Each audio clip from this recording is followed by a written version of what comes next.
Small Town Redditors, what's the weirdest unsolved crime in your town, old or new? In my hometown there was a rich family who were rumored to have gotten their gains during WWII by working with the Japanese forces. They had large estates, mansions, and were just ridiculously rich. One day the entire family disappeared and their houses and most of their properties were either burned down, destroyed, or missing. No one knows where they went or if they are even alive. The most likely explanation was that they lost a lot of favors and money, so they either run away or killed themselves deep in the mountains. They also left large amounts of land which were then given to either their previous owners and new owners. No other family member has returned, and this was about 30 years ago when it happened. A family of about 20 and they just disappeared overnight. And for people asking, yes, this is in the Philippines. This is in the middle of bumf nowhere where the nearest store is 2 hours away and they have just installed concrete roads. They disappeared after Marcos lost power. The properties, especially the land, were taken by them either through deceit or extortion. No one misses them and no really gave a sh when they disappeared. That's how much they were hated. I found out my grandma played cards with the mob in a liquor store basement. I was reading a news article on a cold case from the former owner disappearing for an English assignment and my grandma kinda just frowned. Told me she used to play cards with him and never paid his debts. Story from my grandpa. Small farm town Nebraska is in the 60s. A guy was found burnt alive in his car, hands wire tied to the steering wheel. It ruled as a suicide. Most of the town assumed that the guy owed gambling debts to some mob in Chicago or the like, and the guy wasn't exactly loved in the small town, so there was no real looking into it. Back in 2001, a friend of my friend had been secretly chatting online with a guy from Canada. They had made plans to meet up in Windsor or Detroit. A few days later, her body was found dumped in the woods. After doing some digging, police got a hold of the Canadian guy. He said he went to meet her, but she never showed, so he assumed she had stood him up. His story checked out. One suspect was this co-worker, but a few months later he did a murder-suicide to his mom, so they could never get the truth out of him. It's been a cold case ever since. Police officer in 1930s responded to a call around midnight on Christmas Day. The wife woke up and he told her he'd be back, only that he had disappeared entirely and did not come home. The car was found abandoned with no indication of his whereabouts. The local theory is that he was murdered and his body was disposed of in the leather tanning factory. When I was a teenager, there was a spate of rude graffiti in my quiet, boring town of under 30,000 people. It was all obviously being done by the same person, as all the penises were drawn in a very unique style and they were all signed Frisbee, with the Z's written in a distinctive way. There didn't seem to be any pattern of where they would strike either. Every week or so, a new one would appear. On the wall outside the social club, in the highway underpass, inside the fish and chip shop toilet, etc. It got to a point where kids at school would keep track of where the latest Frisbee had appeared and it would be all anyone could talk about. In a way, they were the proto-Banksy. Everyone wanted to know their true identity, including the police. Since our town had practically no crime other than the odd stolen bicycle, the cops had the time and resources to come down hard on this one. It was, and still is, a solidly conservative town, so no doubt they were under pressure too from the local council to quickly address this shocking moral depravity and prevent the appearance of further enormous, stylized, ejaculating cocks around town. They went around the schools, including the elementary primaries, and interviewed bunches of kids looking for any clues that might lead them to the mysterious Frisbee. Supposedly, they checked the school registration books and paid particular attention to any kid who had a name that might reasonably lead to a nickname of Frisbee. And we all swore that we saw more police cars driving around than usual that summer, looking to catch the mystery artist in the act. As far as I know, they never did get him or her. The graffiti just stopped appearing as suddenly as it started, nor did we kids ever find out who it was. There were tons of theories, of course, with a lot of suspicion falling on a kid called Charlie in the year above me because apparently he liked to doodle dicks and balls on his notebooks. However, he was subsequently cleared by some girl called Debbie who sat next to him in French, and she sneaked a peek at his doodles one day and she reported that the vein structure running down Charlie's shaft was intrinsically different from that of Frisbee's and therefore not a match. So, Picture a time when all car doors and house doors were opened with a metal lock and key. Our community was in a forest park and was almost exclusively made up of Fed employees and their families, maybe a few concessionaires and contractors. We're talking about a residential community of less than 200 people. Before webcams or in-cams were a thing and before Wi-Fi was possible. Come to think of it, it's still not possible in this location. With that stage set, one morning, I go out to my work vehicle and groggily put my key in the door and meet resistance. Waha. Look down. There's sticky paper on the lock. My key pushed through it, but now I have sticky paper in the lock. Grrrr, get out my pocket knife and clean it out. Go about my day. Get a radio from my SO later that day and the same thing happened to him. More people show up from our neighborhood and most of them had the exact same scenario. Okay, we think someone is playing a prank. Next morning go out and there's a round sticker on my lock again. Frustrated, peel it off. Key in. Turn key. Rinse, repeat. This continues for 2 solid weeks. It's harmless, right? We yell. Some people aren't really looking every morning. A few vehicles get enough paper and adhesive in the door lock that it's getting harder to open the doors. We clean them out and these stickers just keep popping up. We lecture every employee and ask them to keep an eye on their vehicles. The stickers seem to appear every night. Gotta be human, but most people move through our area so it's not a visitor. We start talking to the teens. Guys, this isn't funny. If you know who's doing it, tell them to stop because it's property damage. Teens swear they're innocent. We decided that enough was enough and used a trail cam to catch the miscreant. 8:23 p.m. 13-year-old child A comes out with the family dog and child B, who is 4. 4-year-old has a roll of garage sale stickers in her overalls pocket. Every car she passes, boop sticker on the lock. All the way down the row of cars. Boop boop.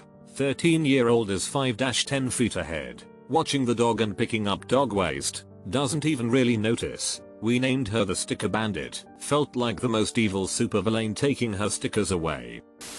Pretty recent. January this year. I'm in a village so it's even smaller. I live right next to a river, and one day after rain my grandpa went searching for snails, but he found a head still with some flesh. A neighbor had also found an arm around the same time. The police were called. They found the body and a few dogs chewing on it, but it was in a bag hanging from a tree above the river. At first it was assumed it was from the big city thrown into the river, but no, it's hanging from the damn tree. The weirdest thing is that the woman was not from the village itself. OHH, yes. My family is from the small town where a prominent cult founder was born. A town of about 1,000. Back 25-30 years ago, my uncle was on city council when the cult came to town and offered boatloads of money to build a shrine and improve infrastructure. They didn't have the bad reputation at that point quite yet that they do now. The majority of city council was drooling over the cash, but my uncle 12 angry men had the situation, seeing the writing on the wall that this was a step off a cliff to becoming overrun. One of the people he never convinced was the sheriff, but he still got his numbers. Unfortunately, he would receive harassing phone calls every night and would frequently have cars parked outside his house at odd hours. Everyone knows everyone. Population 1,000, remember, and these were not locals. It came to a head when his house got broken into and letters were left threatening my aunt and cousins, who were young children at the time. Statties got involved, and the behavior immediately stopped. A few days later the cultists packed up and left.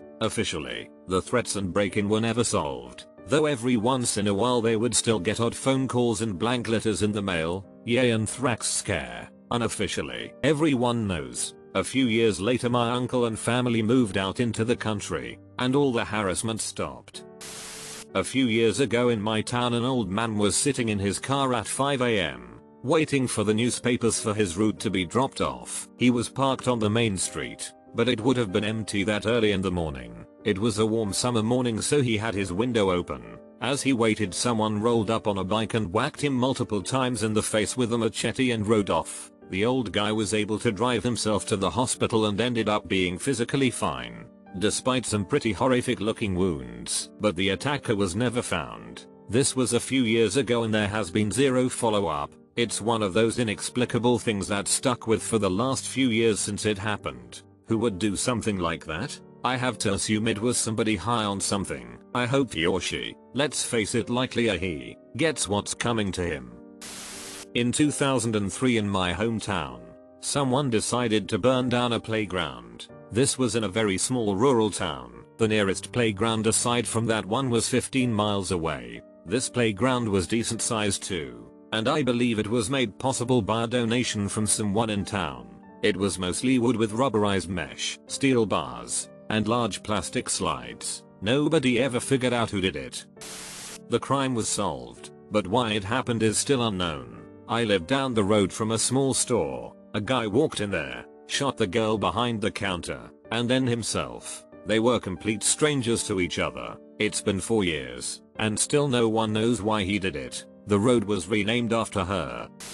My small town doesn't have a homeless problem. We have a strangely common occurrence of homeless people walking at night, drunk, and falling asleep or hitting their heads and passing out on train tracks. It's strange. Like everyone that is homeless in the town just falls asleep on the tracks then gets run over by a train.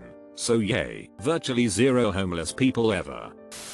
Late 90s, a natural gas compressor station was built next door to me. Entire neighborhood protested it hard. But we were just dumb farmers. And gas companies have money. Shortly after it was built, in the middle of the night, it sprung a leak. Compressed gas spewed into the air like a geyser and there was now a jet black cloud next door. Not that I could see much anyway at that hour. The sound it made was so loud, it would make a foghorn sound like a squeaky toy. Anyway, we evacuated. But to the other side of town to some family and watched the news. Apparently it ended quickly enough. They estimated $13 million worth of natural gas was shot into the environment. So we go back. Reporters talk to my dad and stuff. Then 2 men show up, hand something to each news company, and everyone leaves immediately. My family and my neighbors are standing there like WTF? Where did the reporters go? Within the hour, it was no longer on the news. If you Google it, you'll find no trace of it.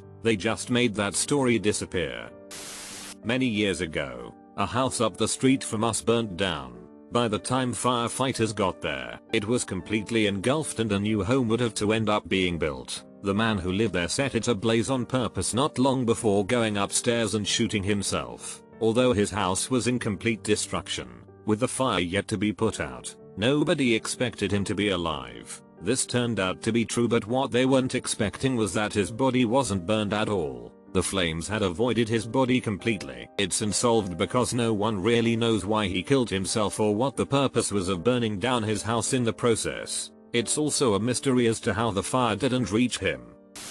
Probably too late to be seen, but my small town used to host a large bike race. Literally hundreds of cyclists riding around the park's 3/4 mile loop track. Maybe some road racing as well. Can't remember. Anyway, the large gathering required all the police force to be on hand, and with the jam of cars, bicycles, and people it was really hard to get in or out. A bank robber dressed in full cyclist gear came into a bank just a block away from the park, robbed them blind, and then hopped on his getaway bicycle and rode into the crowd at the park. By the time the police could respond, B was in the mix of people, and to this day no one has ever been charged. Perfect crime.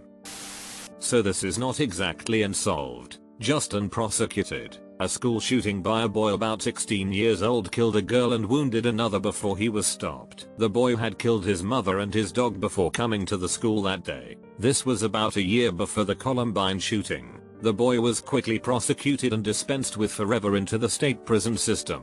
The reporters closely covering this case were deeply troubled that only this boy was prosecuted. The boy's best friend, in quotes, because nobody needs a friend like this, had basically egged him onto this and helped prepare him to do it for months. The shooter himself was the different kind of high school kid, not very mature, didn't fit in, not adept at conversing or relating with people, few friends, somewhat behind his peers in schoolwork. The best friend was a more normal seeming kid, well socialized but with a reputation for using others for his own ends, without much regard for anyone else. The best friend had started about a year prior to the shooting overwhelming this kid with attention, apparently for the purpose of manipulating the kid at will. Best friend had got him a gun, taught him to shoot, even organized a kind of people shooting practice out in a field somewhere. The best friend also worked on the kid's dissatisfaction with his mother and home situation. Nothing especially bad about it, just normal teenager angst,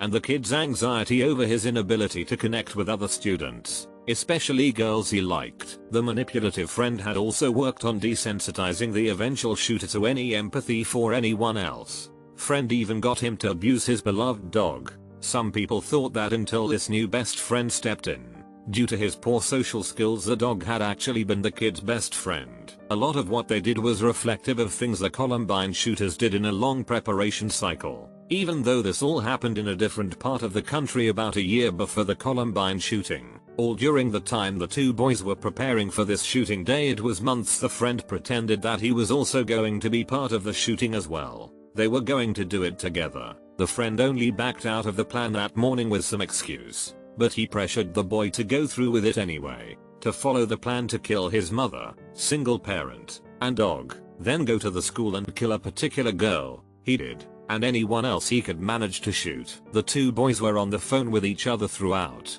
The investigators and prosecutors were well aware of the friend and dug into his role. One reporter wrote an extensive investigative newspaper article about the friend. It was clear that this reporter thought that without the best friend, the shooter would never have done what he did. The shooter wasn't organized or purposeful enough, and he didn't really have a reason.